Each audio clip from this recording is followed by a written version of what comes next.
If you drafted James Conner, Leonard Fournette, or Cordell Patterson last season, you doubled your chance to win your fantasy league. What did they have in common? They were running backs who dramatically outperformed their cost on draft day. In today's video, we're looking at my 6 must-draft running backs for the 2022 season who we think have similar paths to league-winning upside. Number 6, Ramone Stevenson. I think we can make a really good case that Ramone Stevenson is a better natural runner than Damian Harris. Last year, Ramone Stevenson was 3rd in success rate. Damian Harris was 19th. But more importantly, I think Ramone Stevenson has a direct path to that 3rd down role that is so crucial to the New England Patriots. James White is coming off of hip surgery, may not even be ready for week 1 if he's ready at all. I could see Ramone Stevenson getting a share of the early down work and getting all of the pass down work. And once this guy gets the ball in his hands, he is absolutely explosive. 11th in Pro Football Focus's elusive rating last season, 14th in broken tackle rate among all running backs with 50 or more carries. Number 5, A.J. Dillon.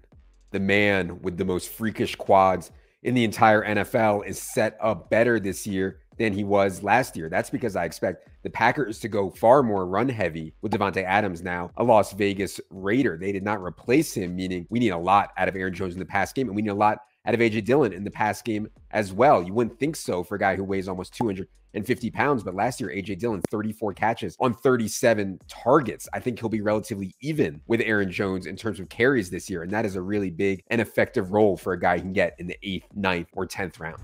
Number 4, James Cook.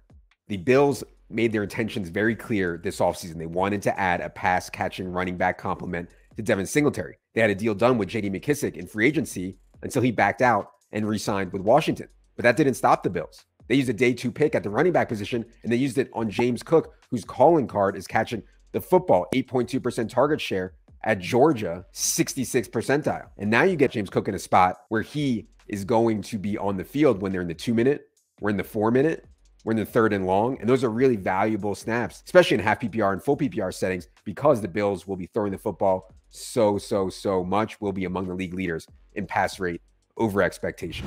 Number 3, Chase Edmonds. I know the Miami backfield is crowded, very crowded, but Chase Edmonds is the only one that got paid. He was the only one that the Dolphins thought highly enough to actually give real money to. 2 years, $12.6 million with $6.1 million guaranteed. Raheem Mostert only got 1 year with hardly any money guaranteed. Sony Michel can be cut at no cost. Myles Gaskin is on a 7th round rookie contract. Chase Edmonds is the best pass catcher in this group, and he will certainly get some base carries as well. And most importantly, the Dolphins have a chance to be really good on offense after adding Tyreek Hill. We know Jalen Waddle is very good. If Tua is good enough, this team could score a lot of touchdowns. That will obviously be very good for Chase Edmonds as well. One of the most underdrafted players in all of fantasy football right now. Number 2, Travis Etienne. Some people may have forgotten about Travis Etienne because he missed his entire rookie year due to injury, but he's stepping back into an incredible spot. King Donkey, Urban Meyer, is gone. James Robinson, who is a very good running back, is coming off an Achilles tear. I don't think he'll be ready for week 1 either, one of the most severe injuries anyone can have. And then we have the shower narrative with Trevor Lawrence. Yes, Travis Etienne and Trevor Lawrence played together at Clemson, formed an unbreakable bond. When we last saw Travis Etienne and Trevor Lawrence together during the 2020 season at Clemson, Etienne was the best pass-catching running back in the entire nation. 1st in yards per route run, 2nd in targets per route run in all of college football among running backs with at least 100 routes run. This is the way we want our fantasy running backs to score points. Be a truly elite receiver of the football so you can't get scripted out of games. It raises both the floor and the ceiling. I think 10 to 15 carries per game and 4 to 6 targets per game for Travis Etienne is very much in the range of outcomes, and that's going to be a huge fantasy season. And my number 1 must-draft running back for the 2022 fantasy football season is DAndre Swift.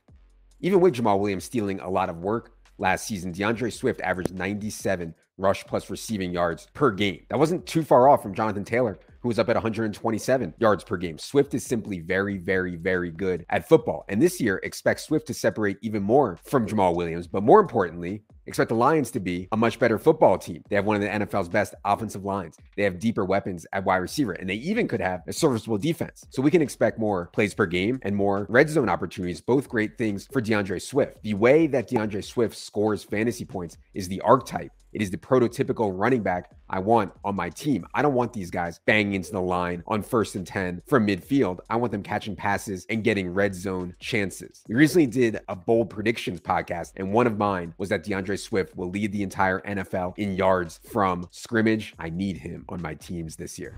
So there you have it. Those are my 6 must-draft running backs for the 2022 fantasy football season. For more players I'm targeting in my drafts this year, check out this video on my 6 favorite wide receivers.